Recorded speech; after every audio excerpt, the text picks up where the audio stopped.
In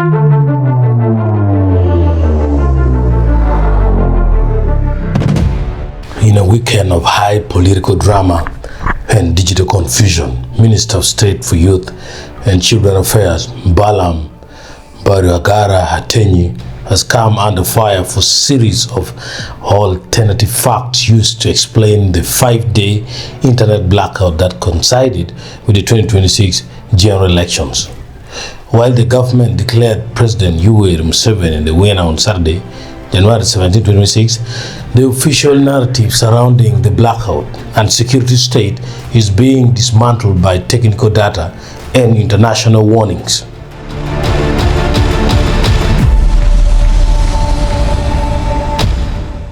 The Mombasa cable claim, brutally fact-checked. During his address, Minister Balaam claimed that internet outage was caused by a ship eating an undersea cable in Tutu, near Mombasa. He claimed technicians were trying to locate the other piece to connect it. You did talk about regards to internet.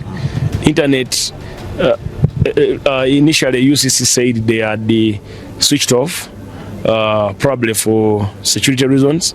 But then the latest I'm getting from my friends in Mombasa, a ship was passing by, it hit an internet cable into two. So they are trying to locate the other piece to connect it. Honorable, that is information we cannot justify right now, but because the EC... The fact, completely false. There are no reports of a submarine cable cut in Mombasa or any location named Tutu in January 2026. The reality, the shutdown was a deliberate administrative act. On January 13, 2026, the Ugandan Communications Commission, UCC, issued a formal directive to all ISPs to suspend public internet access for national security, as they say. The admission, even Balaam contradicted himself mid-sentence, acknowledging that the UCC had released a letter citing security reasons before pivoting to the broken cable story. This suggests the ship accident was a fabricated distraction to deflect international criticism, but it was defeated on camera.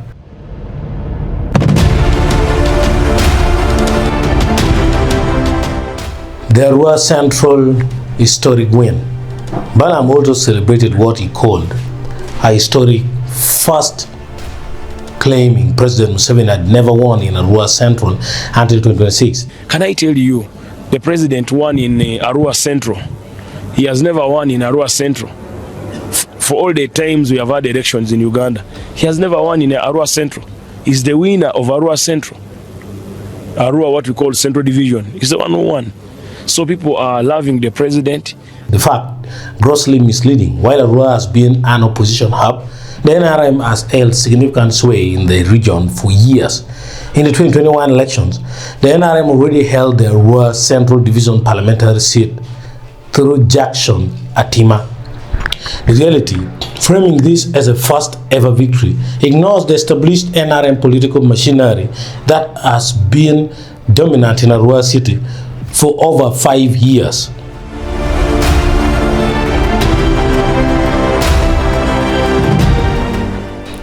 The president brought internet. In a statement that has drawn widespread mockery, Balaam argued that since President Museveni brought the internet to Uganda, he had the right to take it away. Did you have internet in 1986? Did your mother tell you that they had internet? The one who brought it will restore it. Minister Balaam. You know, UCC did release a letter that all Ugandans are actually following right now. That is okay. Even if internet will be reinstated. The person who brought internet is the person you have voted. That is one of the gains you have. Did you have internet in 1986? Did you have it? Did your mother tell you that they had internet? But it was the country not running. But things are changing, Honorable. We are moving in a world that is digital. It's just a matter of days, maybe 2 weeks or 1 week, or they are working, our technicians are working to restore it. Let us trust in the president. The one who brought it will restore it. He's working around the clock. Our technicians are working closely. So what UCC told you, they have a right to tell you, and the facts that we know as people who work in that telecom sector, we know that the cable was affected and they are restoring it, they are fixing it. How do you justify this? Why does this happen in this electoral process? You know, the problem with you young people, you're wasting a lot of time on TikTok instead of listening to the message of the president. And those ones who have listened to the message of the president have voted him overwhelmingly. Experts note that the internet is a global infrastructure developed by international scientists and private telecommunications companies, crediting its existence to a single politician while using that credit to justify a state-mandated blackout has been labeled as digital authoritarianism by rights groups.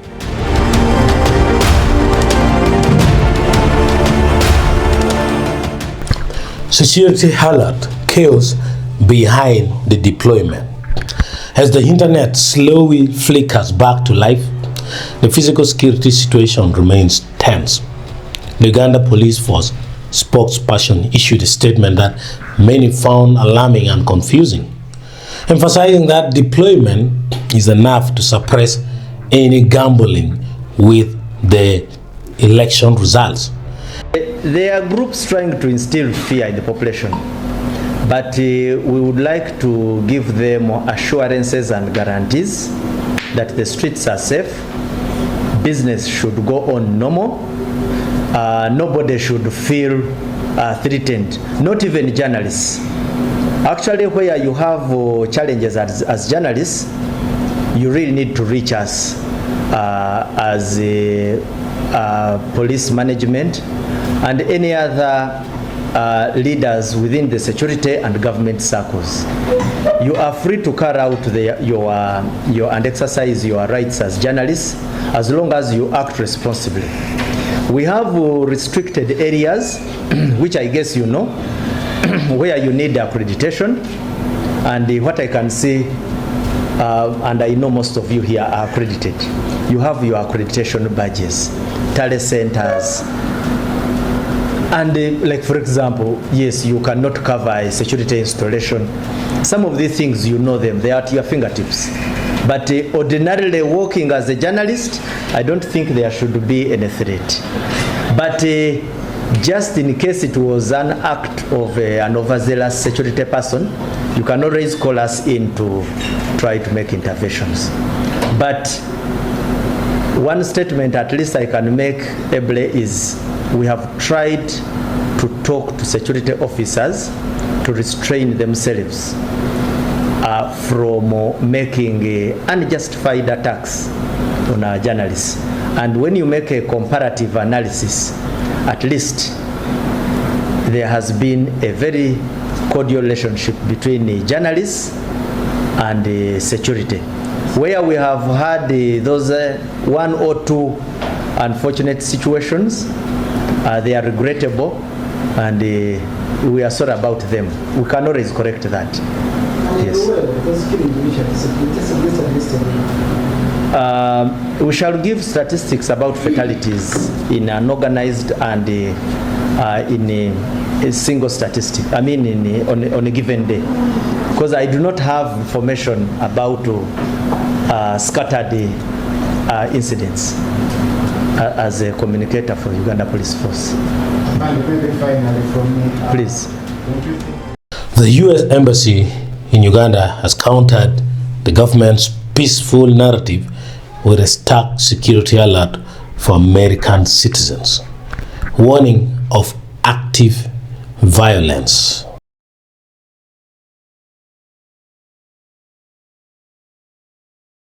U.S. Embassy directives acknowledge violence. The embassy noted reports of security forces using tear gas and firing into the air to disperse gatherings, avoid demonstrations. Citizens are urged to avoid crowds and keep a low profile as enhanced precautions are necessary. Communication: maintain a charged phone and carry a U.S. passport with a current visa at all times. Movement: limit unnecessary movement, as deployment is not just for order but to prevent any post-election assembly.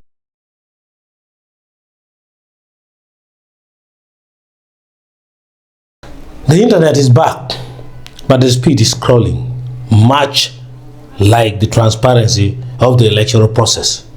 MTN and Airtel are intentionally throttling and restricting internet access. For now, social media platforms such as Facebook, WhatsApp, and Twitter remains accessible only via a good VPN.